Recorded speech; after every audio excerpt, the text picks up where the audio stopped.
ഇന്ന് കുറച്ച് നേരത്തെ എണീച്ചു കേട്ടോ. ഇന്ന് നമ്മുടെ ഇവിടുത്തെ യൂണിറ്റിലെ ഓണം സെലിബ്രേഷനാണ്. അതുകൊണ്ട് ഞാൻ നമ്മുടെ ക്വാർട്ടേഴ്സിലൊന്നും അങ്ങനെ സദ്യ ഒരുക്കാനില്ല കേട്ടോ. ഇന്നലെ ഞാൻ ഉത്രാടത്തിന് അന്ന് നന്നായിട്ട് കുറച്ച് ചെറുതായിട്ടൊരു സദ്യയൊക്കെ ഒരുക്കിയിട്ടുണ്ടായിരുന്നു. ഇന്ന് നമ്മൾ രാവിലത്തെ ബ്രേക്ക്ഫാസ്റ്റ് കഴിച്ച് പിന്നെ റെഡിയായി പോവുകയാണ് കേട്ടോ ഓണം സെലിബ്രേഷന്. അവിടെ സദ്യയൊക്കെ ഉണ്ടാവും. അപ്പോൾ നമ്മൾ ഡ്രസ്സൊക്കെ ഇട്ടു കേട്ടോ. പിള്ളേർക്ക് ഞാൻ നമ്മുടെ ക്ലോത്തിങ് സ്റ്റോറിലത്തെ കുറച്ച് ഡാമേജ് വന്ന സാരിയും കൊണ്ട് സ്റ്റിച്ച് ചെയ്ത ഫ്രോക്കാണ് കേട്ടോ ഇത് എനിക്ക് തോന്നുന്നത് രാത്രി ഇരുന്ന് സ്റ്റിച്ച് ചെയ്തതാണ് കേട്ടോ. അങ്ങനെ ഞാനും നമ്മുടെ ക്ലോത്തിങ് സ്റ്റോറിലത്തെ ഒരു സാരി കൊടുത്തിരിക്കണത്.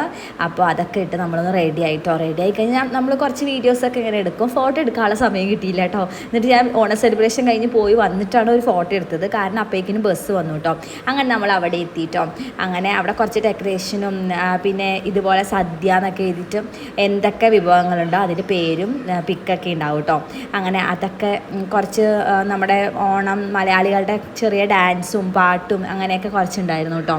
പിന്നെ ഓണം എന്ന് പറഞ്ഞാൽ മെയിനായിട്ട് സദ്യ ആണല്ലോ. സദ്യ അങ്ങനെ കഴിക്കാൻ പോയി. നന്നായിട്ടുണ്ടായിരുന്നു കേട്ടോ. കുറേ വിഭവങ്ങളൊക്കെ ഉണ്ടായിരുന്നു.